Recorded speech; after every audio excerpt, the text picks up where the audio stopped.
Boa tarde, irmãos, a paz do Senhor. Nós estamos aqui reunidas novamente para trazer mais um pouco da palavra do Senhor.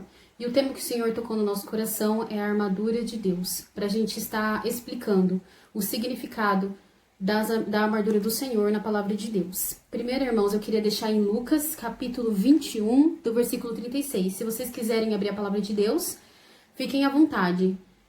Ele diz assim, a palavra do Senhor.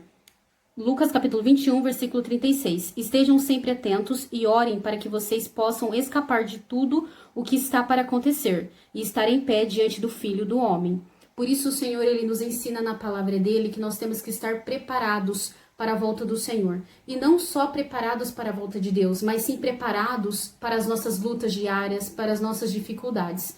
E por isso o Senhor nos ensina, que agora vamos ler em Efésios 6, quais são a armadura que nós precisamos usar para vencer no nosso dia a dia, para vencer todas essas dificuldades e sim estar preparados para a volta do Senhor Jesus.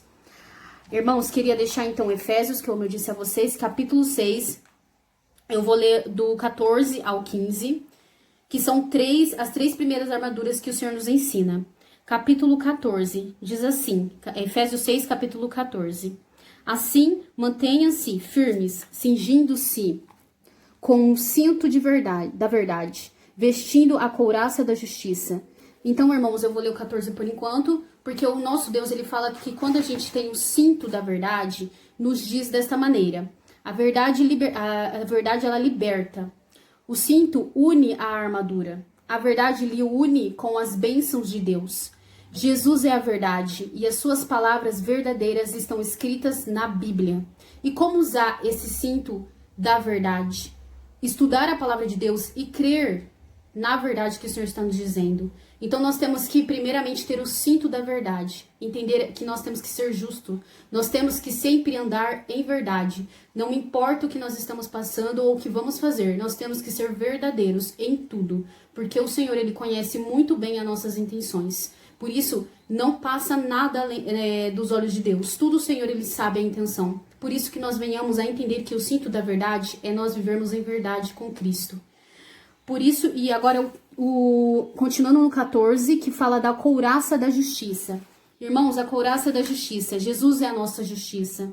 A couraça, ela protege o seu coração. A justiça de Jesus lhe protege do pecado. Quando você se arrepende de seus pecados e dedica a sua vida a Jesus, ele apaga a injustiça do pecado no seu coração. Por isso, nós temos que se revestir da couraça da justiça, porque Jesus, ele é justo. E nós temos que andar conforme o Senhor está nos ensinando. Nós temos que ser verdadeiros e ser justos diante de Deus. E irmãos, o 15, Efésios 6, capítulo 15, e tendo os pés calçados com a prontidão do Evangelho da Paz, que nos diz que é o sapato da prontidão. Deixa que Deus, ele guie o seu caminho. Os sapatos protegem os pés e o Evangelho da Paz protege o seu caminho. A vontade de proclamar o Evangelho ajuda a evitar muitos caminhos errados, porque o maior testemunho é a vida guiada por Deus. Por isso nós temos que vestir o cinto da verdade, sermos verdadeiros em tudo e com todos. E também ter a couraça da justiça, ser justo, porque se você é verdadeiro, você é justo. Você é uma pessoa que anda em retidão, que anda em verdade diante de Deus e diante das pessoas. E o terceiro, a armadura que o Senhor nos ensina é o sapato. Porque se nós temos o sapato da prontidão do Evangelho da Paz, que está na palavra de Deus, nós temos a proteção dos nossos pés, nós temos a proteção em nosso caminhar, na direção do Senhor. Está protegida, porque nós estamos nos preparando para viver uma vida com Cristo, para batalhar com as dificuldades do dia a dia. E irmãos, agora eu vou passar para minha irmã para que ela complementa estes outros três que estão faltando, que é a da armadura de Deus. Amém? Então, gente, boa tarde. Voltando ao tema, que é a armadura de Cristo, a armadura de Deus. Eu vou ler para vocês sobre o escudo da fé, o capacete da salvação e a espada do Espírito. Continuando em Efésios, capítulo 6, o versículo, agora eu vou ler o 16, o 17 e o 18. No 16 diz assim: tomando sobretudo o escudo da fé, com o qual podereis apagar todos os dardos inflamados do inimigo. Então aqui, com o escudo da fé, Paulo ele fala para nós estarmos com esse escudo. Para que serve o escudo? Ele serve para nos proteger, para nos guardar de todas as coisas que vêm contra a nossa vida. Quando os soldados eles colocavam o escudo, era para se proteger de todas as coisas que os inimigos vinham cometer até eles. Então aqui Paulo ele fala para nós estarmos com o escudo da fé, que é o que vai nos proteger de todas as setas inflamadas do inimigo, todas as coisas que vêm para nos atingir a nossa fé, atingir nosso espírito, atingir a nossa mente. Então, aqui fala um pouco sobre o escudo da fé, que fala: a fé, ela vence o inimigo. O escudo, ele protege das setas. A fé protege dos ataques do diabo. A fé lhe ajuda a se defender das acusações, das dúvidas, das tentações do diabo. Então, com a fé em Cristo Jesus, com a fé em Cristo, você vai estar protegido de todas as dúvidas que o Satanás tenta colocar na sua mente, de todas as armadilhas que ele coloca na sua frente, todas as ciladas, todas as coisas, porque você está convicto na fé em Cristo Jesus. Então você sabe que Jesus, ele morreu na cruz por você. Você sabe da palavra de Deus, o que é certo, o que é errado. Você sabe, não, Deus, ele me ama, Deus, ele fez isso por mim. Não, isso não tá certo. Essas coisas que vão te proteger de todas as investidas de Satanás para acabar com a nossa vida, né? Porque o diabo ele vem para matar, roubar e destruir. Esse é o objetivo dele, mais nenhum, né? E para complementar, eu queria deixar com vocês Hebreus capítulo 11, que eu vou ler agora para vocês, tá? Aqui. Então tá, vou ler aqui. No Hebreus capítulo 11 diz: a natureza da fé, os exemplos de fé tirados dos Antigos Testamento. Então vamos lá. Ora, a fé é o firme fundamento das coisas que se esperam e a prova das coisas que não se veem. Porque por ela os antigos alcançaram testemunho. Pela fé entendemos que os mundos, pela palavra de Deus, foram criados. De maneira que aquele que se vê não foi feito do que é aparente. Pela fé, Abel ofereceu a Deus maior sacrifício do que Caim, pelo qual alcançou o testemunho de que era justo, dando Deus testemunho de seus dons, e por ela, depois de morto, ainda fala. Pela fé, Enoque foi transladado para não ver a morte, e não foi achado, porque Deus os transladara. Visto como antes de sua transladação alcançou o testemunho de que agradara a Deus. Ora, sem fé é impossível agradar-lhe, porque é necessário que aquele que se aproxima de Deus creia que ele existe e que é galardoador dos que o buscam.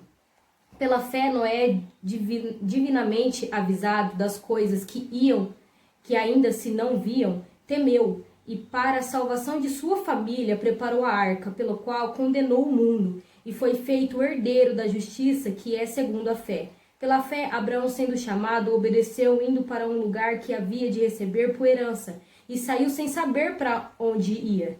Pela fé, habitou na terra da promessa como em terra alheia, morando em cabanas com Isaque e Jacó, herdeiros com ele da mesma promessa, porque esperava a cidade que tem fundamentos, do qual o artífice e construtor é Deus. Pela fé, também a mesma Sara recebeu a virtude de conceber e deu à luz, já fora da idade, porquanto teve por fiel aquele que lhe o tinha prometido. Pelo que também de um a esse já amortecido, descenderam tantos em multidões, como as estrelas do céu e como as areias inumeradas que está na praia do mar. Todos estes morreram na fé, sem terem recebido as promessas, mas vendo-as de longe, crendo-as, abraçando-as, confessaram que eram estrangeiros e peregrinos na terra. Porque os que isto dizem claramente mostram que buscam uma pátria. E se na verdade se lembrassem daquele de onde haviam saído, teriam oportunidade de tornar. Mas agora desejam uma melhor, isto é, a celestial, pelo que também Deus se não envergonha deles, de se chamar seu Deus, porque já lhe preparou uma cidade. Pela fé ofereceu Abraão a Isaque. Quando foi provado, sim, aquele que recebera as promessas ofereceu o seu unigênito. Sendo-lhe dito, em Isaque será chamada a tua descendência, considerou que Deus era poderoso para até dos mortos o ressuscitar. E daí também em figura ele o recobrou. Pela fé, Isaque abençoou Jacó e Esaú no tocante às coisas futuras. Pela fé, Jacó, próximo de morrer, abençoou cada um dos filhos de José e adorou encostado à ponta de seu bordão. Pela fé, José próximo da morte, fez menção à saída dos filhos de Israel e deu ordem acerca dos seus ossos. Pela fé, Moisés, já nascido, foi escondido 3 meses por seus pais, porque viram que era um menino formoso e não temeram os mandamentos do rei. Pela fé, Moisés, sendo já grande, recusou ser chamado filho da filha de Faraó, escolhendo antes ser maltratado com o povo de Deus do que por um pouco de tempo ter o gozo do pecado. Tendo por maiores riquezas o vitupério de Cristo do que os tesouros do Egito, porque tinha em vista a recompensa. Pela fé deixou o Egito, não temendo a ira do rei, porque ficou firme, como vendo o invisível. Pela fé celebrou a Páscoa e as aspersões do sangue, para que o destruidor dos primogênitos lhe não tocasse. Pela fé passaram o mar vermelho como por terra seca, o que intentaram os egípcios e se afogaram. Pela fé caíram os muros de Jericó, sendo rodeados durante 7 dias. Pela fé, Raabe, a meretriz, não pereceu com os incrédulos, acolhendo em paz os espias. E que mais direi?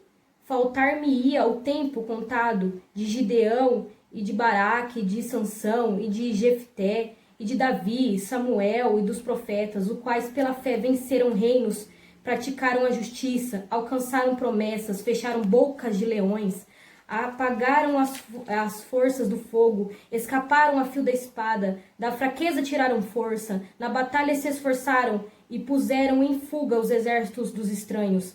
As mulheres receberam pela ressurreição seus mortos, uns foram torturados, não aceitando o seu livramento para alcançarem uma melhor ressurreição, e outros experimentaram escárnios e açoites e até cadeias e prisões. Foram apedrejados, serrados, tentados, mortos a fio da espada, andaram vestidos de pele de ovelha e de cabra, desamparados, aflitos, maltratados, dos quais o mundo não era digno, errantes pelo deserto, os montes e pelas covas, cavernas da terra. E todos estes, tendo tido testemunho pela fé, não alcançaram a promessa, provendo Deus alguma coisa melhor ao nosso respeito, para que eles, sem nós, não fossem aperfeiçoados.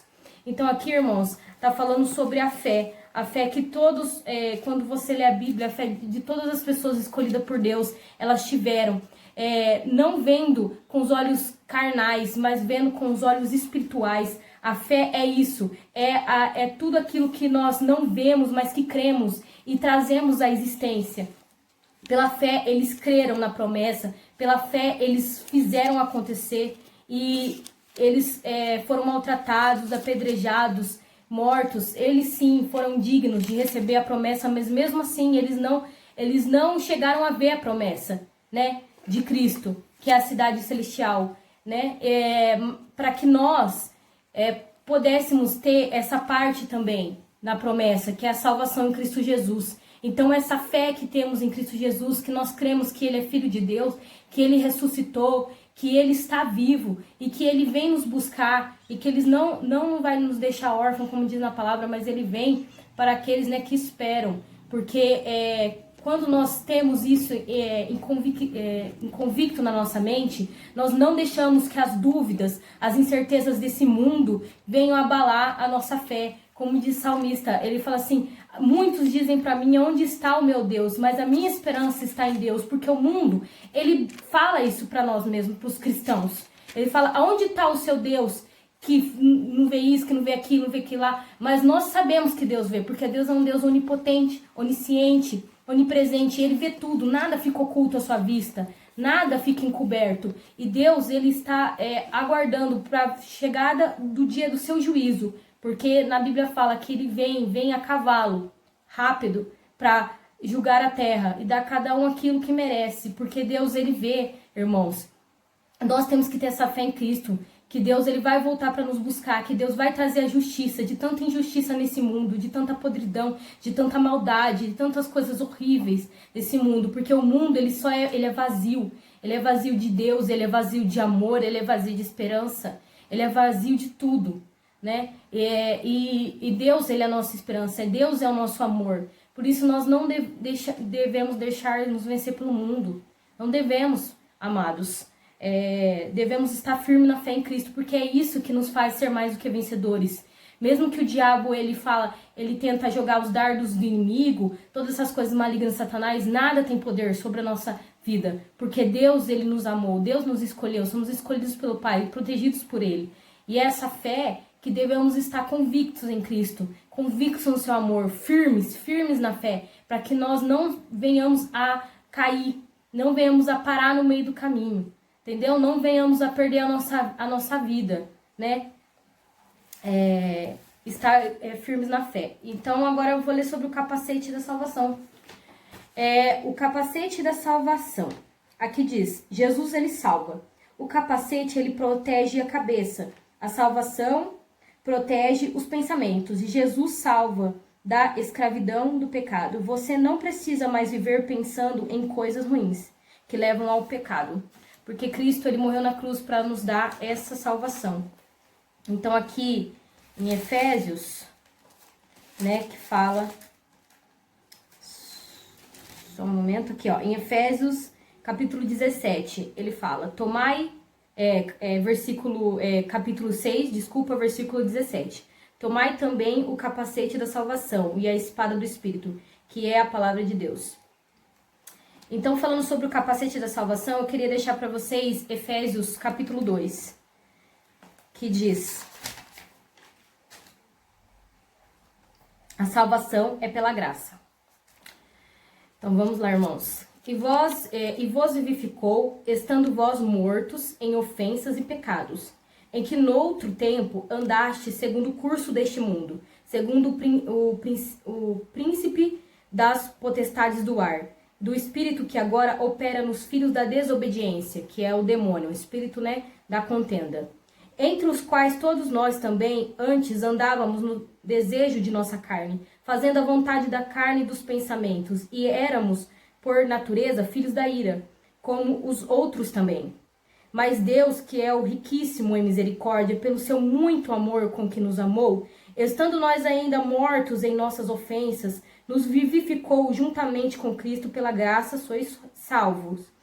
E nos ressuscitou juntamente com Ele e nos fez assentar nos lugares celestiais em Cristo Jesus, para mostrar nos séculos vindouros as abundantes riquezas de sua graça, pela sua benignidade para conosco em Cristo Jesus, porque pela graça sois salvos, por meio da fé. Isto não vem de vós, é um dom de Deus.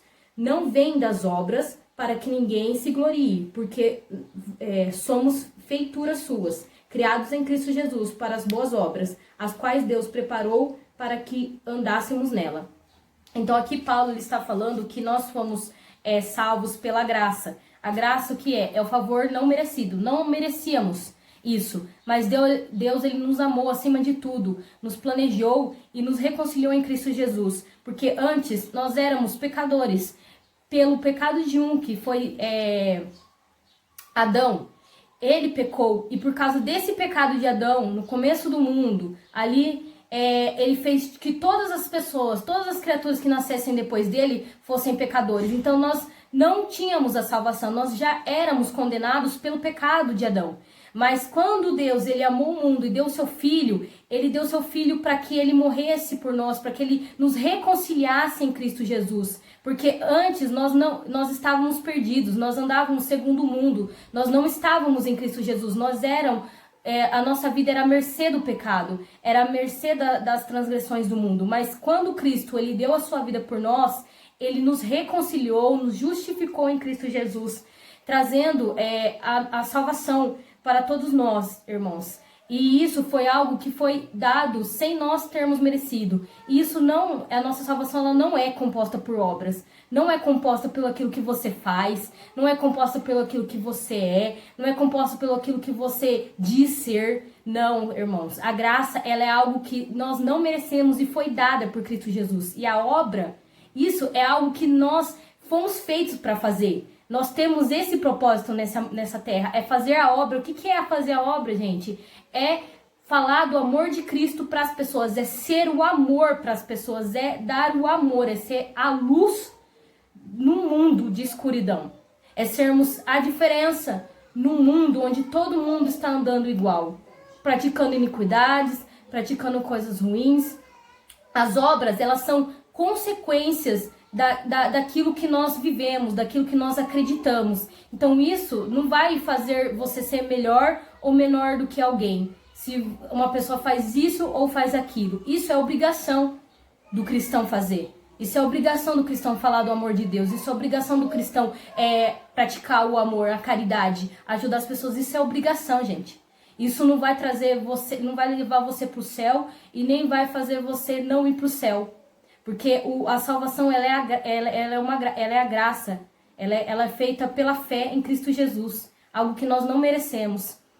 Então aqui fala que a salvação ela não é tida pelas obras, né, que você fez. Porque muitas pessoas podem fazer 1 milhão de obras e não acreditar em Cristo. Então essas obras são mortas. Porque Tiago ele fala, a obra sem fé é morta e a fé também, sem as obras, é morta. Porque se você crê em Cristo, você tem que fazer as obras de Deus e maiores ainda. Se você crê e não faz, então o que você crê realmente não vale de nada.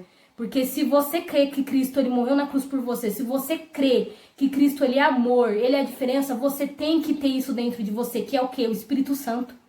E quando você tem o Espírito Santo de Deus dentro de você, irmão, você é um escolhido para fazer a obra de Deus, porque nada fazemos se não tivermos o Espírito Santo de Deus. E se a gente não tiver o Espírito Santo de Deus, nós não somos escolhidos por Deus para falar do seu evangelho e para herdar a salvação de Cristo. E para terminar, eu vou falar sobre a espada do Espírito, que a espada do Espírito é a palavra do Senhor, né? Que em Efésios aqui, o capítulo 18 fala, né? Sobre, fala, no capítulo 17, irmãos, tomai também o capacete da salvação e a espada do Espírito, que é a palavra de Deus. Então aqui, na explicação, fala que...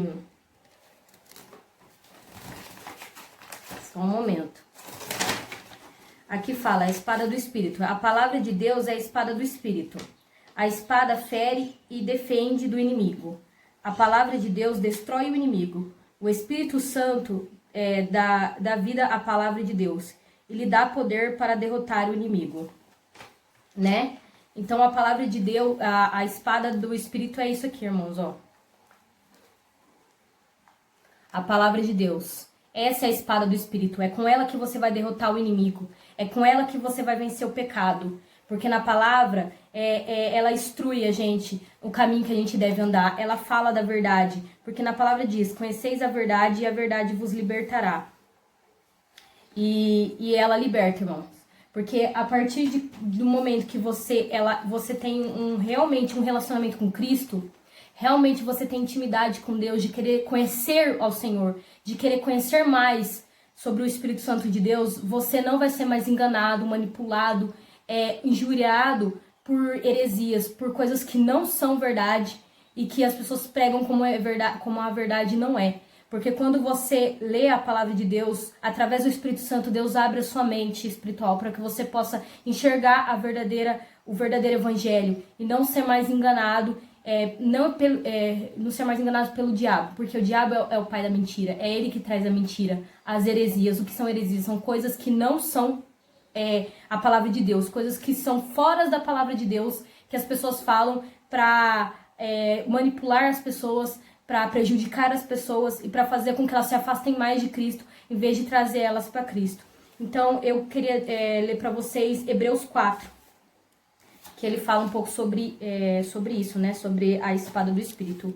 Hebreus 4:1 fala: temamos, pois, que porventura, deixada a promessa de entrar no seu repouso, pareça que alguns de vós fica para trás. Porque também a nós foram pregados as boas novas, como a eles. Mas a palavra da pregação nada lhe proveitou, porquanto não estava misturado com a fé naquele que ouviram. Então, aqui Paulo está falando que muitas pessoas elas vão ouvir o evangelho.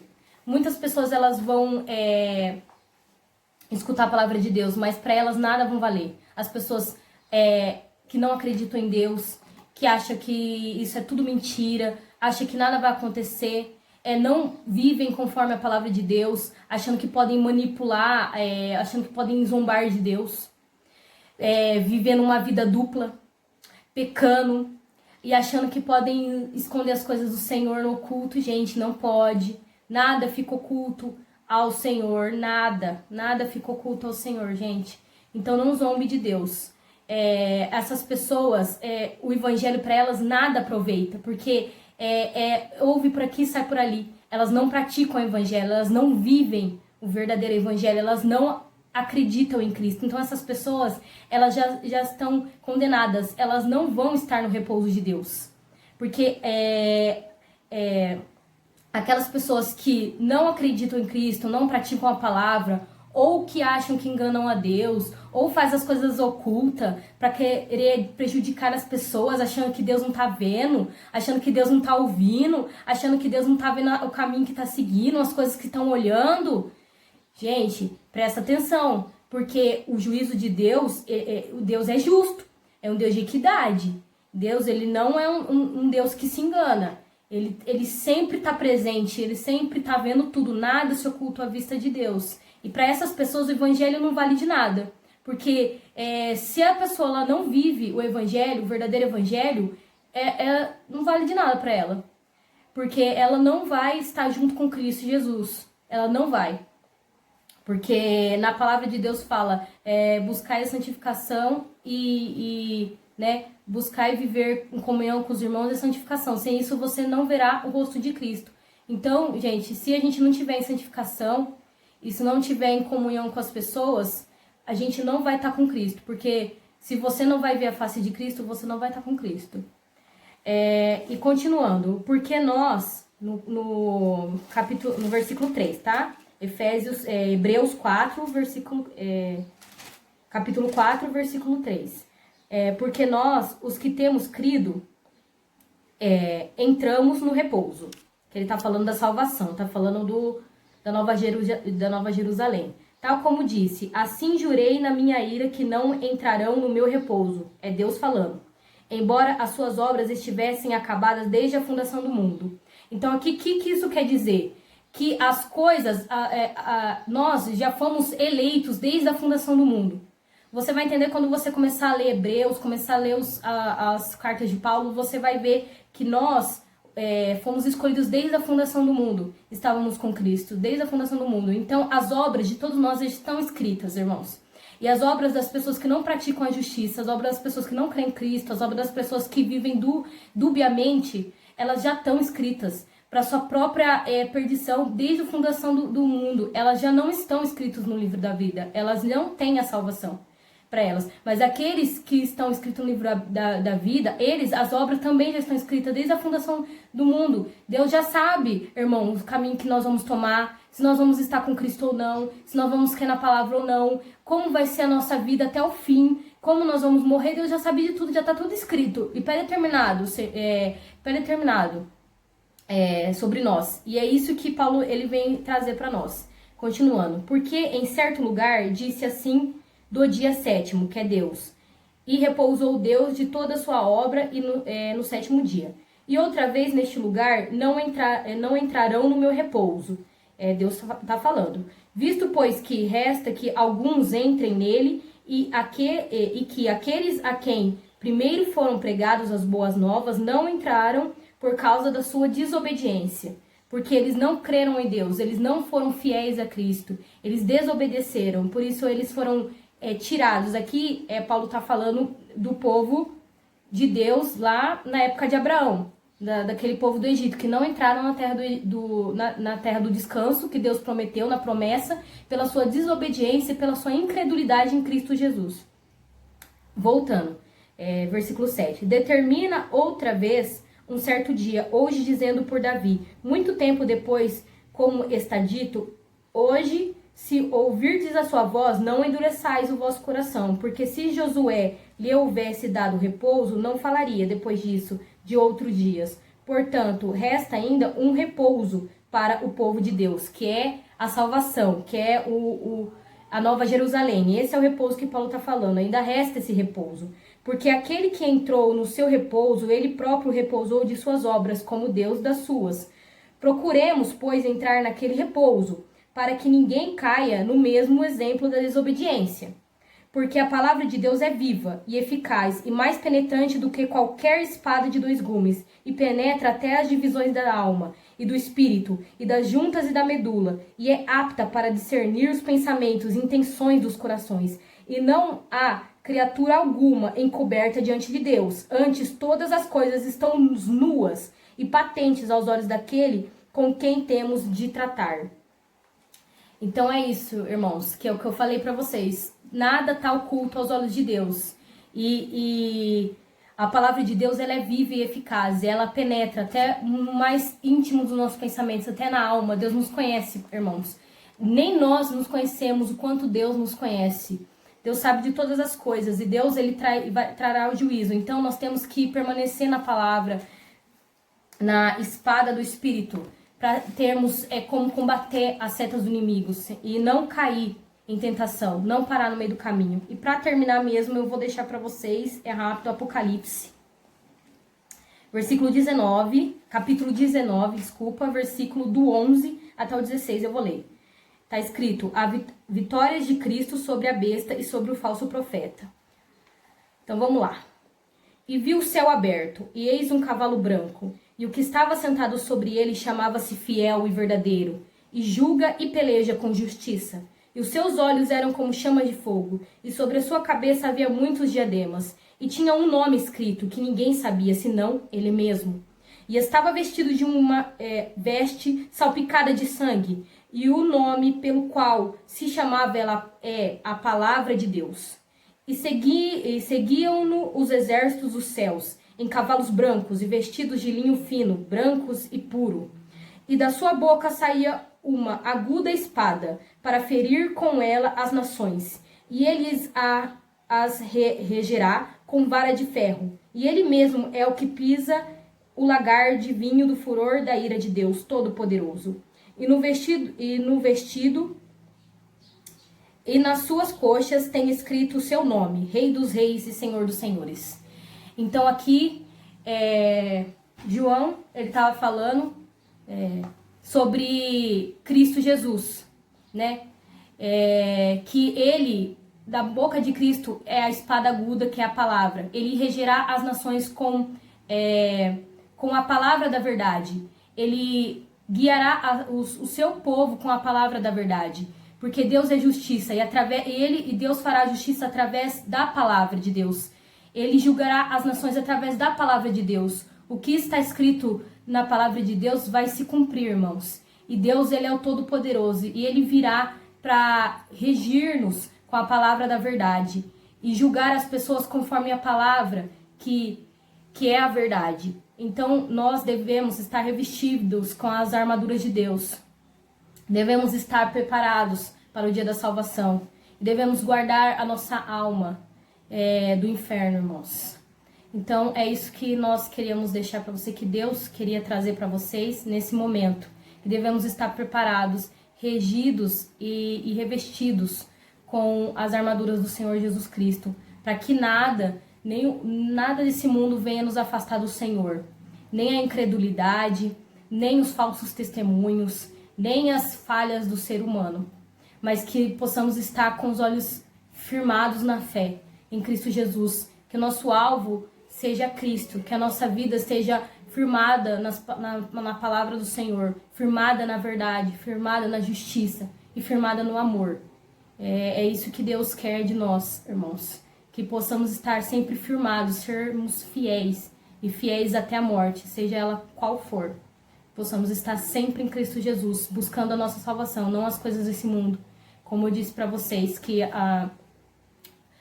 aqueles exemplos de fé, que eles não tinham as coisas desse mundo, eles viam as coisas espirituais de Deus, e Deus cumpriu todas as promessas e vai cumprir todas as palavras que ele diz na Bíblia, porque em Isaías Deus fala que ele não é homem para que minta e nem filho do homem para que se arrependa. O que Deus disse vai acontecer e nada passará da sua palavra, né? Porque Deus, ele é o único e nenhum Deus haverá depois dele e nenhum houve antes de Deus. Então é isso, irmãos, que vocês fiquem com Deus, firmados na fé em Cristo Jesus. Amém, glória a Deus, é isso mesmo. Irmãos, queria deixar 2 versículos para vocês refletirem também. O primeiro é em Apocalipse capítulo 6, do versículo 17, que nos diz assim: pois chegou o grande dia da ira deles, e quem poderá suportar? Então, irmãos, se a gente não estiver preparado com Cristo, se a gente não estiver com as armaduras do Senhor, como nós vamos suportar esse dia? Como vamos lutar no nosso dia a dia? Como vamos estar prontos para a volta do Senhor? Por isso nós temos que sim ouvir a palavra de Deus e sim praticá-la, para sermos preparados no dia do Senhor. E por último é Provérbios, capítulo 20, do versículo 18, que nos diz assim: os conselhos são importantes para quem quiser fazer planos, e quem sai à guerra precisa de orientação. Por isso, irmãos, quem quer conselho para guerrear, ele busca a palavra de Deus. Quem ouve o conselho do Senhor, ele sai à guerra, ele já está preparado para a guerra. Por isso que você esteja com os ouvidos e o coração atento à palavra do Senhor, para que você venha compreender mais a palavra de Deus e vivê-la. Porque não adianta você só apenas ler, e sim, você tem que viver a palavra de Deus, isso é a diferença. Por isso, viva Cristo Jesus, viva Jesus, irmãos, para que você esteja preparado para os dias que virão e para o grande dia do nosso Senhor Jesus Cristo, porque o nosso Deus está voltando e nós não podemos perder mais tempo com as coisas deste mundo. Por isso, irmãos, quero agradecer mais essa oportunidade de estarmos aqui. Nós queremos agradecer, que o Senhor seja louvado, o nome do Senhor seja louvado e engrandecido a todo momento. Até o próximo vídeo, amém?